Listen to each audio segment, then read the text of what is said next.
What's up, everybody? Welcome to You Know What to Do in a Piece with Netta. And today's episode is called My Song. It's a tribute to Alicia Cara's song, My Song. We're basically going to be talking about self-awareness. So, self-awareness is being conscious of your thoughts, your habits, and being objective to them. And doing introspection, but not only that, but being aware of how others see you, how you see yourself, from your limiting beliefs, just your beliefs, period. Your self-love, self-worth, how you see yourself, how you talk to yourself, how you treat others, what are your judgments and biases against other people or either against yourself. Basically, you're doing mirror work. You're doing mirror work. Why are you projecting out to people? Are you even aware that you do it? Why do you respond the way you respond? Why do you react if you're reacting? Do you have self-sabotaging ways? Like, why do you do that? Why do you think the way you think? Why do you act the way you act? Why are you? What is going on? Like, and not to tear yourself down, but to have an emotional and transpersonal, awareness, and just be able to really look yourself in the mirror and be okay with changing the things that you believe, changing the way that you do things, and it will lead the way for a more flexible, adaptable life. Your soul is definitely growing because your soul is always evolving, and that's what it wants you to do. And you're growing, like, spiritually, and then you're going through personal development, and you get to see, like, what are your strengths and your weaknesses. You can ask someone that you trust, a mentor, a counselor, a trusted friend, someone who's loving. Like, don't ask someone who is insecure or that's, always projecting. And ask a confident, self-loving person and someone who respects themselves.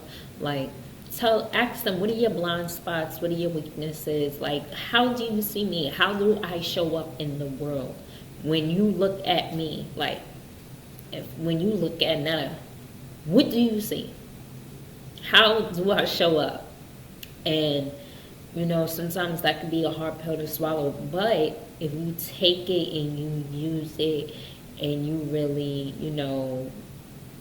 use it in a healthy way, because when you're doing self-awareness work and you're really looking at all different aspects of yourself and being objective and not thinking that you're supposed to be a certain way and things are supposed to be certain, no.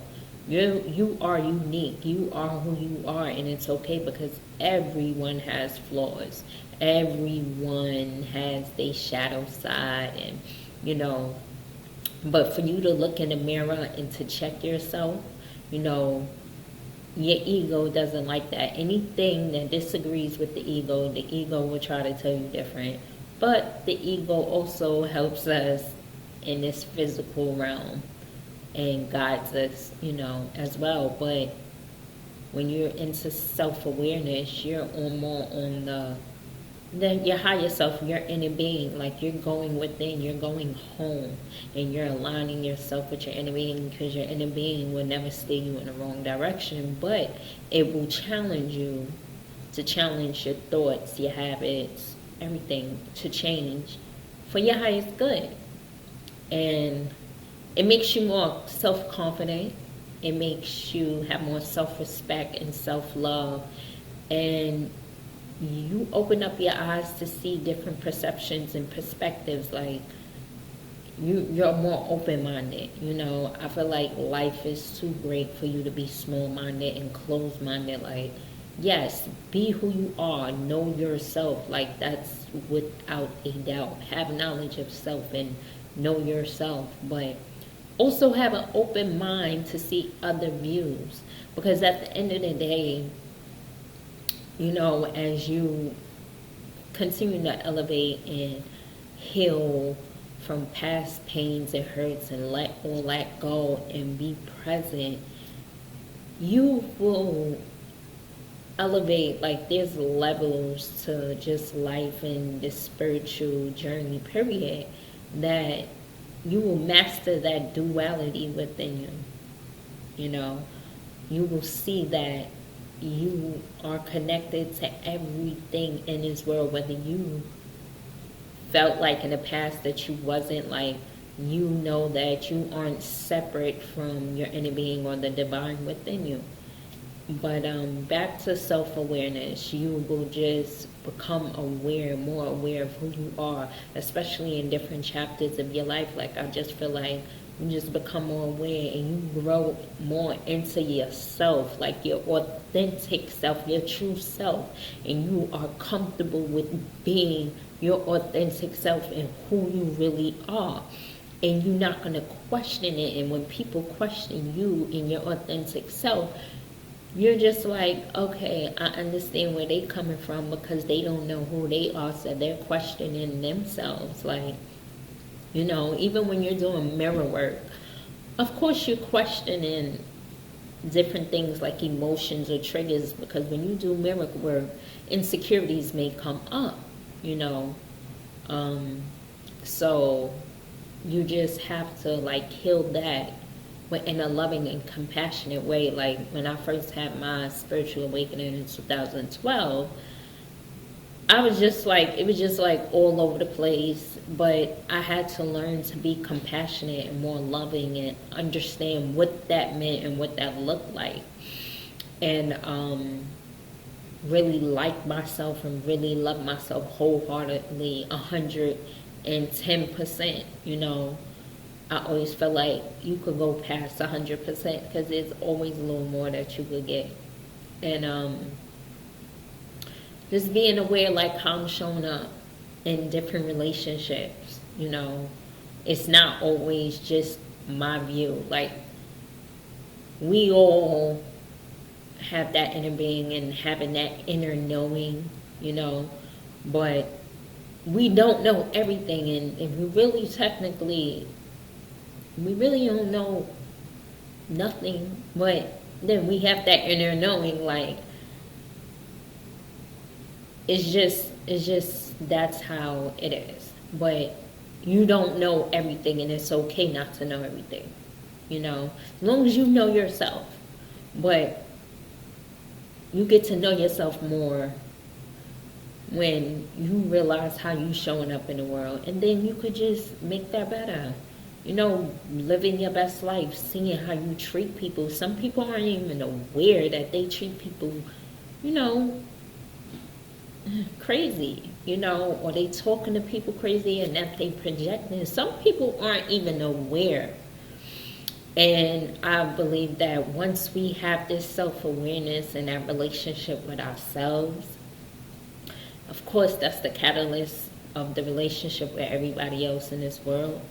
But this world could just be, I'm not going to say it could be a better place, but then, yeah, you know, because we do live in a good world. I mean, there are things that it may not be so good all the time, but I feel like if you look at the good, look at the pros, then instead of focusing on the cons, we could be the solution and create more solutions than to focus on the problems.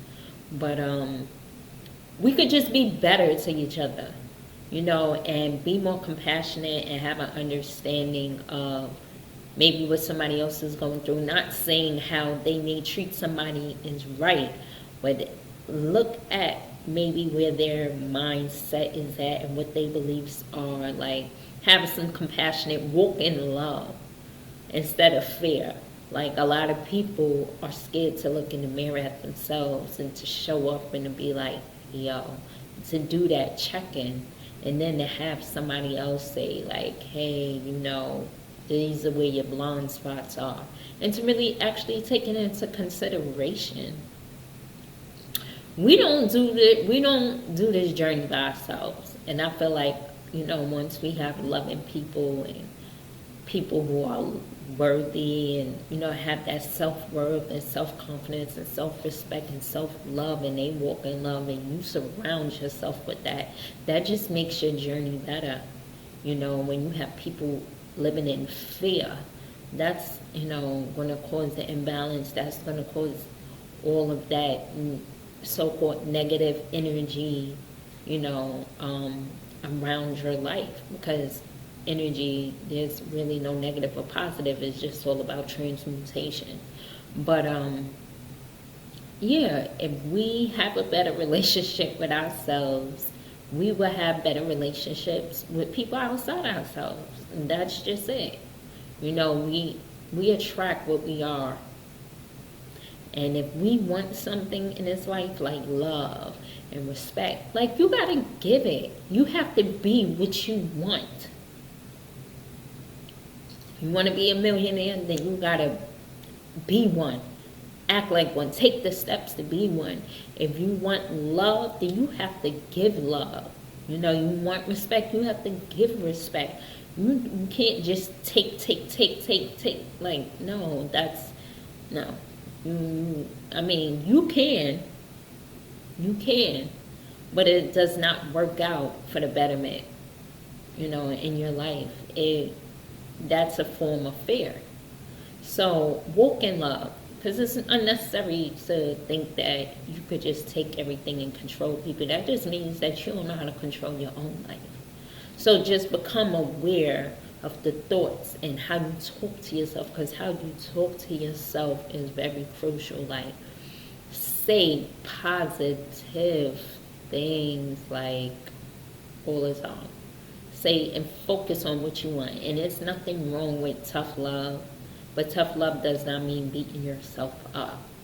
You know, it's having compassion and to say, okay, this is where we're at, and this is where I want to be.